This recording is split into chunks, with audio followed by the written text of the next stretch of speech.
Day 143 of 365 days of meditation. Did it. I recorded recording this video immediately after meditating this morning. Bit of a later start to meditation today. I actually didn't. I slept in, puttered around the house a little bit. I didn't start meditating till about 9 a.m. and I meditated for just over an hour.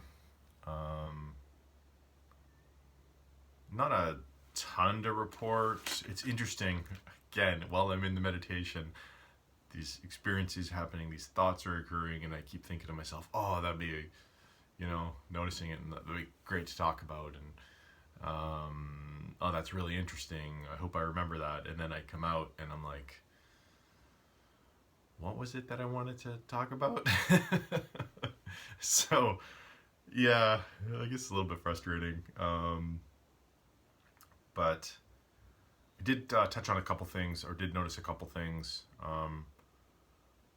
One, my body was quite anxious today. Meditating a little bit later in the morning, I find maybe there's more cortisol in the system already, kind of waking the body up for the day, and I'm more antsy. And it's just the hardest part, honestly, is just sitting still.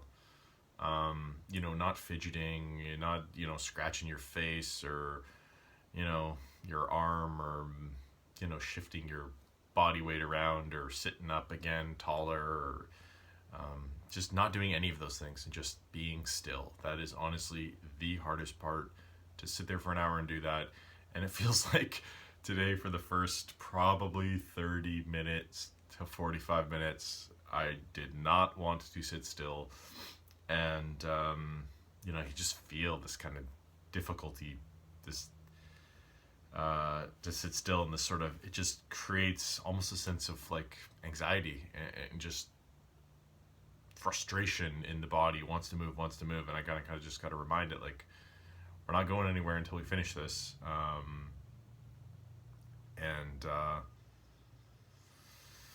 It's like in protest almost, is what it seems like. But yeah, the other thing, I do find that if I sit through that, and eventually, usually something interesting occurs, I have an interesting insight or thought, or if I kind of get on the other side of that, wanting to move about.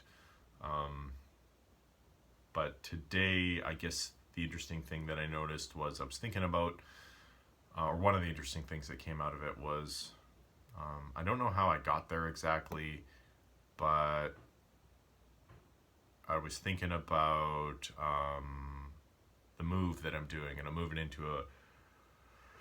out of this apartment and into a bigger place, and that entails, I guess, more expense, but it also entails just a life that's more aligned with what I want. I'm going to be able to there's some land, it's a couple acres, so a garden, more space to do artwork, a separate office for my wife and I, who both work from home now,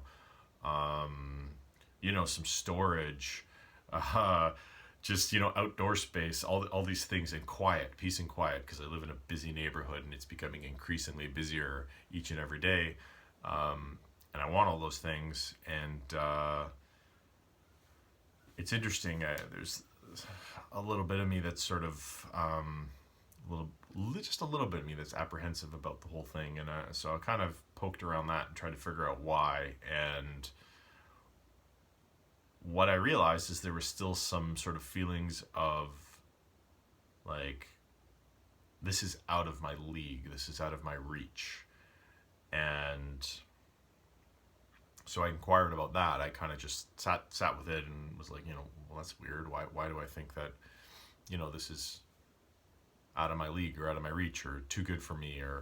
And it goes back to something I may have touched on before, but it was an experience that I had when I was a teenager, when I was, really struggling with my mental health, teens, early 20s. And I remember in interactions with family members, with my parents, they would, if they're getting on me about something, they wanted me to do something, as a sullen teenager. But on top of that, I was struggling a lot with mental health, which I wasn't talking to anybody about. So I was hiding it, obsessive compulsive disorder, and anxiety, depression. And because I was hiding it, I wasn't able to get any help. I wouldn't talk about it with anybody. And so my parents, they were frustrated with my behavior, obviously, and I don't blame them for that. That's totally understandable. But when they would get on me about something, I'm already kind of at max threshold for stress because of just what's going on in my mind day to day. I don't have any more bandwidth. And so when they want me to do something and I just couldn't do it and I get frustrated, if they get on me about it, my sort of way of getting out of the conversation or the situation was just to kind of throw my hands in the air and be like, well, I guess I'm just a fuck up. And that's what I would say. And, that would kind of shut them down because I don't think any parent wants to hear their kids say that. And then I kind of just walk away, end the conversation. And what I realized is that having said that countless times, many, many times during those years of my life, I sort of internalized it a bit. And, if I am an F up, then I'm not really, able to accomplish much or can expect much out of life. And so that's sort of what the root of this feeling like this was out of my league, out of my reach. What am I doing? That's what it boiled down to. That's sort of what popped into my head, that experience that I had in my life. And so I did the Buddhist practice that they do in meditation, which is sort of go back, revisit that younger self. I think Nicole LePera, she's a counselor, she refers to it as reparenting. But it's a Buddhist meditation practice. That's where I first heard it. And from the Thich Nhat Hanh book called something about fear. I'll post a link to the book. That's a really good book. Read it quite a while ago, so I don't remember the title. But go back in, revisit my younger self, that experience, kind of have a conversation with my younger self. Let them know that what you went through was incredibly difficult. That doesn't make you enough up. That actually makes you really strong, really resilient to have been able to gone through something that was that difficult, and have come out the other side, and not just come out the other side and survive, but come on the other side and now starting to get some momentum towards thriving, towards actually building a life. And that was one of the other things that I realized, where there's some gratitude in the experience of struggling with your mental health, is that if you have in your younger years had some serious struggles with your mental health, as I have,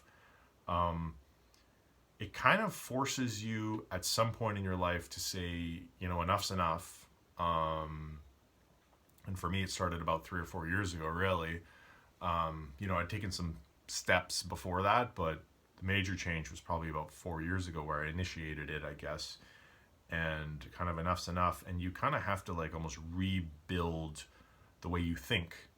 And you have to do it brick by brick. You have to rebuild your belief systems. You have to rebuild the way you think. You have to go back and analyze things that are in there from childhood, from a long ago, that were sort of programmed into you unconsciously, because you sort of just absorb them through osmosis, being around certain people and the things they said to you and the things that were modeled for you, etc. And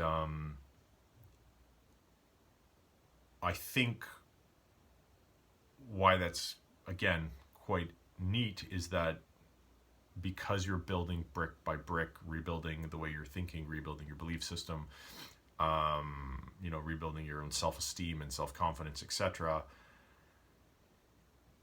it becomes almost habitual to do that.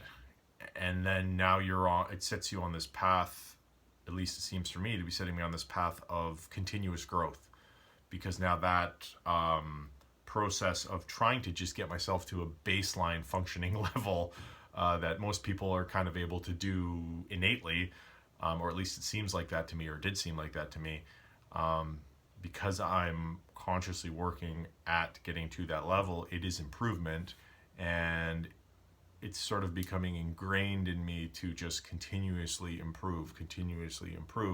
So not only do I reach this sort of baseline threshold of what a decent life looks like, because I've had to work a lot to get to that, it becomes habitual to continue. And I almost don't want to stop, because I'm like, wow, I've come so far. I've come from this depressed, miserable, anxious, obsessive ruminating place, to a place where, right now, for instance, with these daily meditation now for 142 days, I feel great, right? And there's stuff that came before this as well, but I was starting to dip before I started meditating again. And so it makes me just want to keep going. And so I'm kind of grateful for the fact that I had these early struggles. I kind of had to reinvent myself brick by brick, piece by piece, consciously putting in the effort to do it. And now I kind of starting to see a formula, understand myself better, and I'm able to continue going, kind of fine-tuning the process of building myself up brick by brick, layer by layer, and in doing so, building a life that I want, brick by brick, layer by layer, piece by piece. And I really think it's building the self that just almost builds the life in it, automatically. Having an interesting conversation with a friend last night about this. We were talking about Donald Hoffman, and he's a really interesting cognitive scientist and a physicist, and I've listened to some of his stuff before, and he talks about the idea that, basically it's consciousness that sort of builds our reality. So we are consciousness, and we are building our own reality. So I think in improving our own mental state and the dialogue that's going on in and the sort of the inner voice, but also the way we talk, the way we're thinking day to day, and doing things that improve that, sort of automatically starts to create improvements in our life. And I think part of it is probably building up the self-esteem. And if we're building up our own self-esteem and we're feeling better about ourselves, and we're having the conversations like I had today in my meditation with the younger self, where I'm telling myself, like, no, you did good, don't worry about it, like, you went through a lot, that shows resiliency and grit and determination, and we've come so far now, look where we're at, like, having those difficult conversations. And there was tears. It felt difficult at the time. Sort of